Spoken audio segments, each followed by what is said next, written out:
Hey, what's up, guys? Kip here, and today we're going to be talking about Legacy, and specifically my thoughts on Legacy. And you can probably tell by the title of the video, they aren't very positive. Most. I'm kind of just tired of people talking about Legacy as if it was something fantastic, as if it was something that would have saved the game, and that they killed the game by moving from Legacy and all this jazz. It's just. I'm really, really sick of it because people do not acknowledge why Legacy was changed, and the bad things about Legacy, the frustrating things about Legacy. Or if they do, they don't acknowledge it in the way that they should. People always argue from the stance that this was more fun, therefore it was better. And I think people, I keep on reiterating this, but I want people to understand. It does not matter necessarily what is the most fun version of Paragon. It does not matter. It will not matter. It did not matter. It matters what appeals as a whole competitively. It matters what is the best esport. It's just something you can't escape. Whether you're for esports, whether you don't care, whether you don't like it, whatever, you cannot escape the fact that every single MOBA on the market that has been successful has a esports scene, and it's the only way that long term you can sustain yourself is through esports. It is the only way. It is proven by the MOBAs that have succeeded and the ones that have died. Esports is the way to actually have a MOBA succeed. It's the only way a MOBA succeeds. And like I said, it is proven. You can go look at any of the MOBAs that got shut down. Their scenes weren't big enough. The games died. Games weren't good. Whatever. And Legacy was not a good competitive outlet. Movement speed being super low, just in general. Combat looking slow. Travel mode. Orb dunking. Harvesters. These are all things that, and even no animation canceling and all this jazz, but it's just this is problems with the game in general, but mostly with Legacy. So travel mode. A lot of people talk about travel mode and actually acknowledge that travel mode was an issue, or some people just don't acknowledge that it was an issue. And if you don't, then you're completely silly. I feel like travel mode was an issue. Some people say, "Oh, hey, just solve it by adjusting move speeds like they did in Monolith." So first of all, nobody knows if that would work. Nobody knows. I don't know. You don't know. Nobody knows. Let's entertain the fact that it did work, though. You still don't have an answer for orb dunking, which, by the way, like I said, I'm talking from the competitive side because honestly, that is all that matters.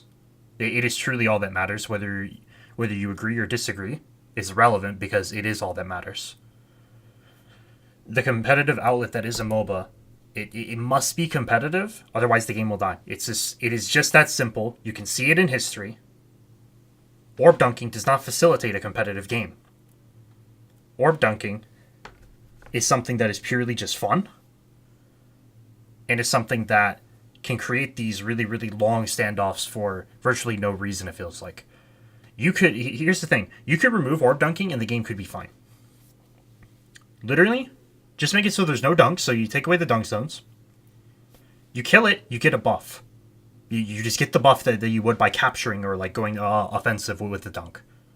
And then you just have inhibitors respawn every 5 or 6 minutes, whatever. It doesn't matter. Make sure they come back with half HP like Smite, or with reduced armor so that people can't just turtle you or whatever. It's fine. Orb dunking doesn't need to be in the game.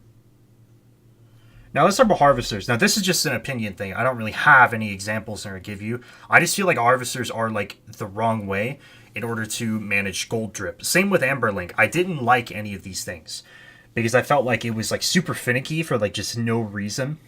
And I feel like there's better ways in order to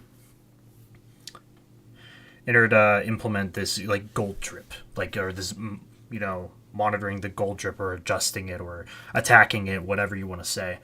I feel like there's better ways in order to implement that. For instance, just an example, not really advocating for this, but I played a game called Dawngate, which was the EA MOBA that got shut down in February 2015. Dawngate had 4 little shrines. You could capture these shrines, and it would affect your gold per 5, gold per minute, whatever it was at the time. I don't remember.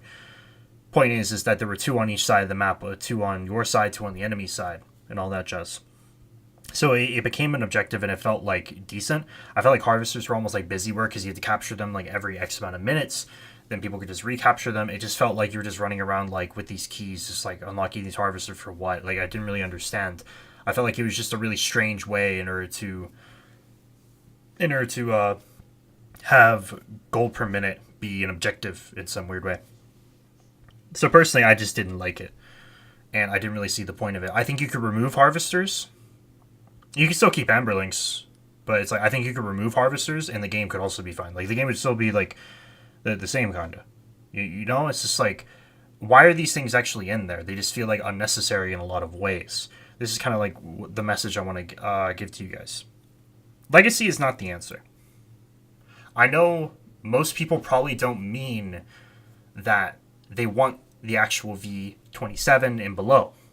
So some might not. Some might just want the map. And if that's it, fair enough, I guess. That's cool. But I want you guys to acknowledge that all of these were issues and that all these things got adjusted for a reason, really. And all these things did hurt the game in a competitive sense, and that the game does need to be competitive to survive. And that's really it. I don't think Monolith was perfect by any means. I think Monolith had a very fair share of issues. I do think Monolith was the better competitive outlet, though. But it's like, I don't know, it's potato, like, you know, it's whatever. I do think Monolith was a bit more interesting. I feel like they did a lot of things wrong. I still wanted a traditional item system. I don't understand a lot of their hero changes. And generally, I don't know, like there's just so many things they didn't do. Jungle camps weren't unique in any way. It was just like you had 5 white camps. Black buff was okay. I liked that. I liked the fact that they brought in Fangtooth. Still don't understand the dual lane changes. I think you needed major map changes or make the dual lane fair. Because black side was so OP for dual lane and dawn side was so OP for solo lane. Like it didn't really make any sense why a side advantage would just like dictate how a lane goes. It doesn't really make any sense at all, I feel like. And there's nothing to actually hold you in the dual lane besides like that there's a gold buff on that side and there wasn't on the other. And you could argue that Fangtooth was there, but there's nothing holding you from like just going duo mid again. There's really nothing to hold you in the dual lane. And I feel like that there's a lot of issues in Monolith, but just don't bring up Legacy and act like it's the answer, because Legacy wouldn't have saved Paragon. Nothing would have. Epic gave up on Paragon. And that's truly just all it is. That's the reason why everybody was upset. So, as always, guys, like, comment, subscribe. I do want to hear you guys' thoughts about this. Join the Discord to talk with me whenever. And just talk with our community and all that jazz. And yeah, peace.